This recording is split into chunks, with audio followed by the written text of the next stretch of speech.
Hei, minun nimeni on Heli Mäkinen ja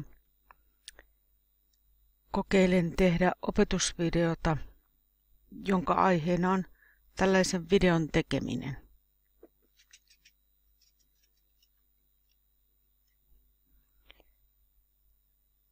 Videon tekemisen voi ajatella koostuvan 5 eri työvaiheesta, joista ensimmäisenä on käytettävien ohjelmien valinta. Seuraavaksi on rungon tekeminen, eli kannattaa tehdä aina paperille jonkinlainen hahmotelma siitä, mitä ajattelee puhua ja ehkä myös se, että kuinka kauan mihinkin videon vaiheeseen ajattelee käyttää aikaa.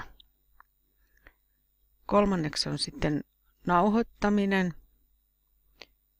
Sen jälkeen, jos on mahdollisuus, videota voi muokata. Ja kun videosta on saatu sellainen kuin halutaan, on vielä sen julkaisu.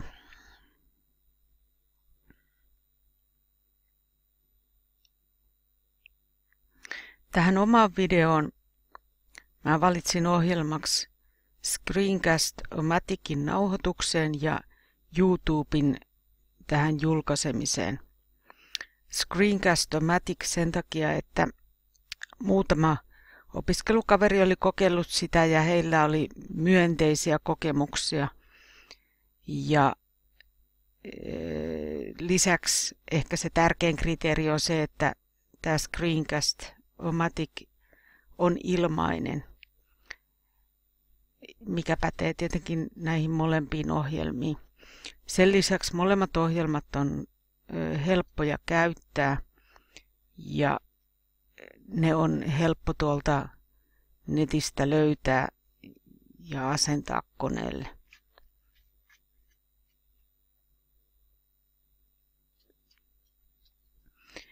No sitten kun te menette sinne nettiin ja haette tämän Screencast-O-Matic-ohjelman ensimmäistä kertaa,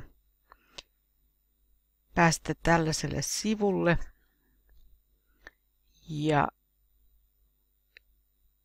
tässä vaiheessa ei vielä ole tarvinnut tehdä sen enempää mitään.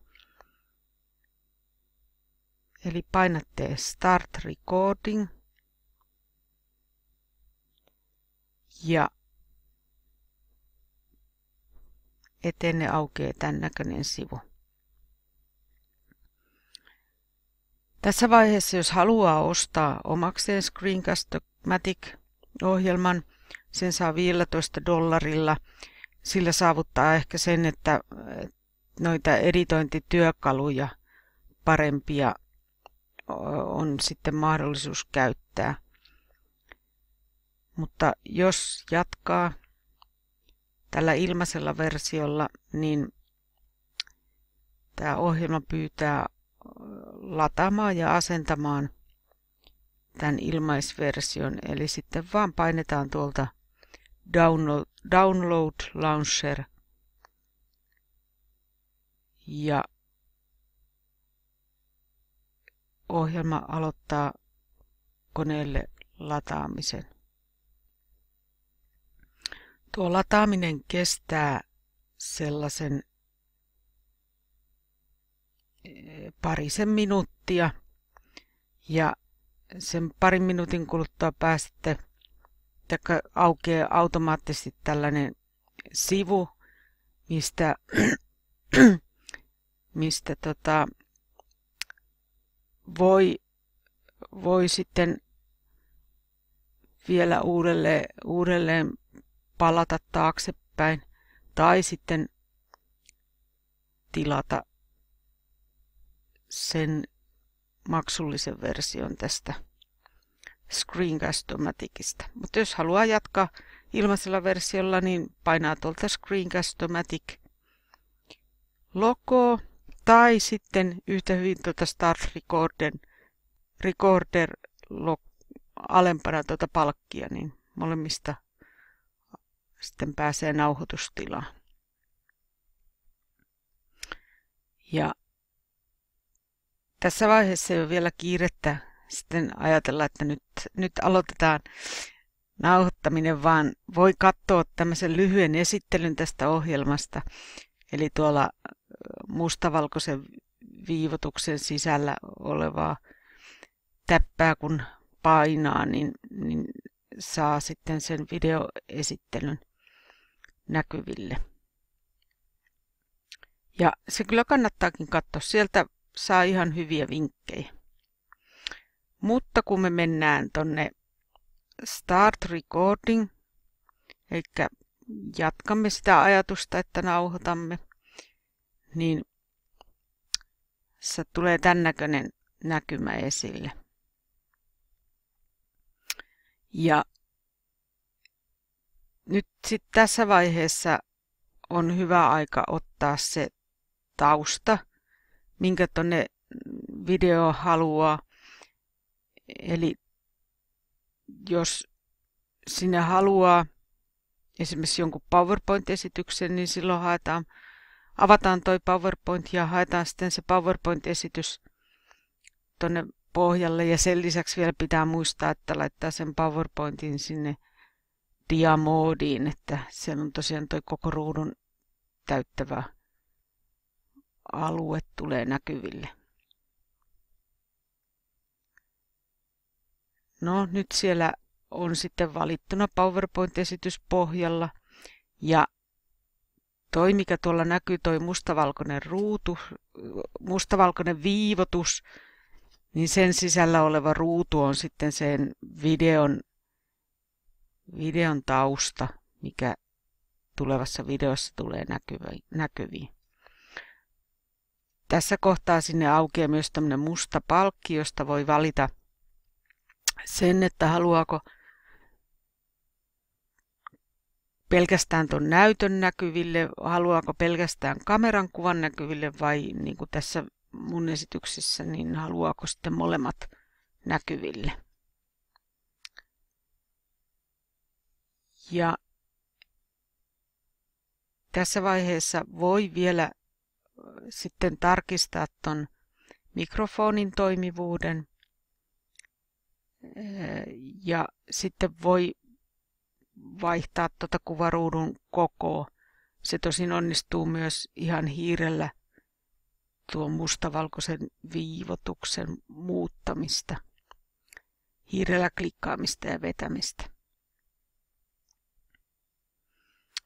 No sitten jos on tyytyväinen näkymään ja muutenkin valmis aloittaa nauhoituksen, niin sitten vaan painaa tuota punaista rec-nappulaa ja puhuu ja videoi sen, mitä on aikonut esittää tällä videolla. Kun sitten videointi on joko halutun mittainen tai on saatu sanottua se, mitä halutaan, tuolla vasemmassa yläkulmassa kulkee sitten se nauhoituksen aika koko ajan. Ja niin kuin näkyy, niin siellä on se maksimiaika 15 minuuttia. Kun sitten on saatu videoitua se, mitä halutaan, niin painetaan sinisellä pohjalla olevaa täppää ja lopetetaan nauhoitus. Ja päästään tällaiseen näkymään. Eli nyt tässä vaiheessa on mahdollisuus, jos haluaa, jatkaa videointia. Ja silloin painetaan uudelleen tuolta rec-nappulaa. Jos tuntuu, että kaikki mitä on nauhoitettu meni pieleen, niin silloin painetaan tuolta roskakorikuvaa. Ja toi Screencast-O-Matic kyllä sitten haluaa vielä varmentaa, että ootteko tosissaan, että heitetään kaikki roskiin. Tai sitten jos tuntuu, että tämä oli tässä, tämä on ihan hyvä, niin painetaan Done. Ja sen jälkeen ohjelma kysyy teiltä, että mitä haluatte tälle nauhoitukselle tehdä. Se on mahdollista tällä ilmaisversiolla videotiedostona tallentaa teille tietokoneelle. sitä ei pysty ilmaisversion avulla katsomaan tuosta itse tällä Screencast-O-Matic-ohjelmalla, mutta että se on sitten mahdollisuus, niin kuin mekin tässä tehdään, niin ladataan se tonne YouTubeen. Ja sen jälkeen ohjelma antaa teille mahdollisuuden kysyä antaa tälle nimi tälle nauhoitukselle, eli tänne title-kohtaan voitte kirjoittaa nauhoituksen nimen ja sitten painatte vaan publish vihreätä nappia, niin Screencast-O-Matic aloittaa sitten sen julkaisun lähettämisen tai videon lähettämisen tonne YouTubeen. Ja tämän näköinen näkymä tulee teille kuvaruudulle, jossa tuossa tuo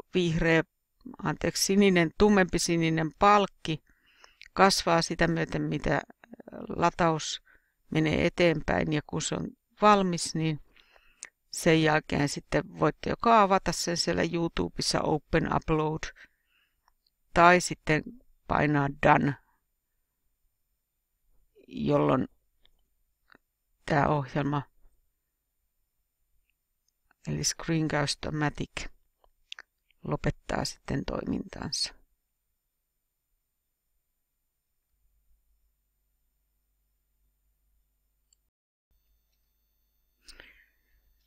Nyt kun sitten on saatu ladattua haluttu määrä videoita sinne YouTubeen, aloitetaan YouTube ja sieltä sivulta YouTuben sivulta oikeasta yläkulmasta, missä lukee lataa, painetaan, jolloin saadaan se video siihen näytölle.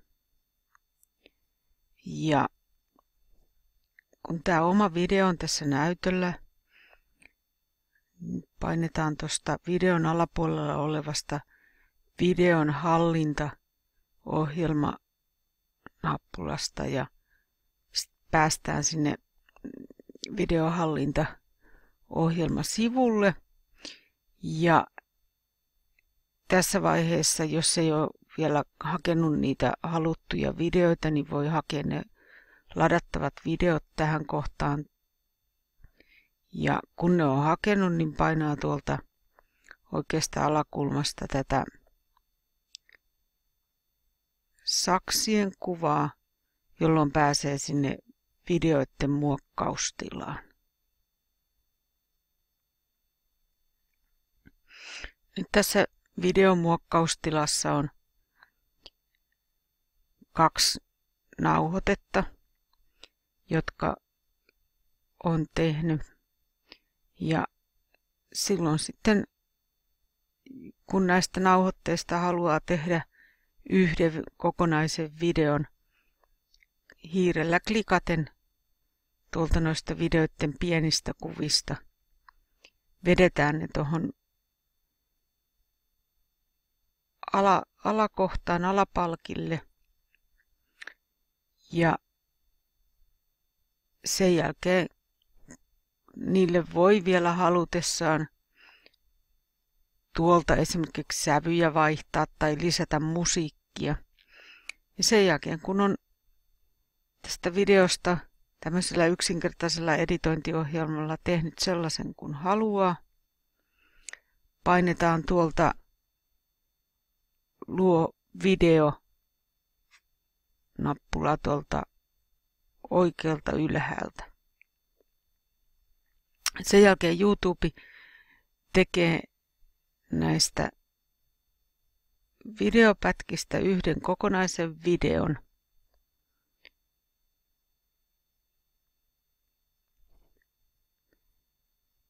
Sellaisia huomioita, mitä tässä matkan varrella on tullut. Ensinnäkin on se, että todellakin tämä Screencast-O-Matic ilmaisversio ei salli muuta kuin 15 minuuttia pitkiä videoita. Mutta toisaalta sitten tässä ohjelmassa ei rajoiteta niiden videoiden määrää, eli voi tehdä sitten niin monta vaikka 7 minuutin pätkiä ja ne yhdistää sitten tuolla YouTubessa yhdeksi videoksi. Mutta semmoinen pitää huomata, että jos nauhoittaa videotansa ihan tappiin, eli se Screencast-O-Matic itse lopettaa sen videon nauhoittamisen, kun 15 minuuttia on tullut täyteen, niin se merkkaa sen 15 minuuttia 1 sekuntia pitkäksi, ja sitäpä ei pystykään sitten lataamaan enää tuonne YouTubeen, eli siinä vaiheessa tulee sitten ongelmia. Kaiken kaikkiaan on helpompi tehdä lyhyitä videoita, korjata niitä ja sitten yhdistää ne kokonaisuudeksi kuin se, että tekee yhden pitkän videon. Ja sitten tuosta YouTube-editointiohjelmasta, että se ei ole mikään kovin kehittynyt. Sen kanssa on vaikea esimerkiksi leikata videota jonkun tietyn pituiseksi. Että se on hyvin karkea työkalu, mutta että esimerkiksi tämmöiseen videon yhdistämiseen se soveltuu todella hyvin. Sitten siellä on tämmöisiä sävytyökaluja, jos haluaa, että koko video on esimerkiksi seepian sävyinen, niin sen muuttaminen tai korjaaminen onnistuu siellä kyllä. Ja musiikin lisääminen, se on helppoa ja tuolla YouTubessa on niitä valmiita musiikkipätkiäkin vaikka kuinka paljon, että sieltä on yksinkertaista valita.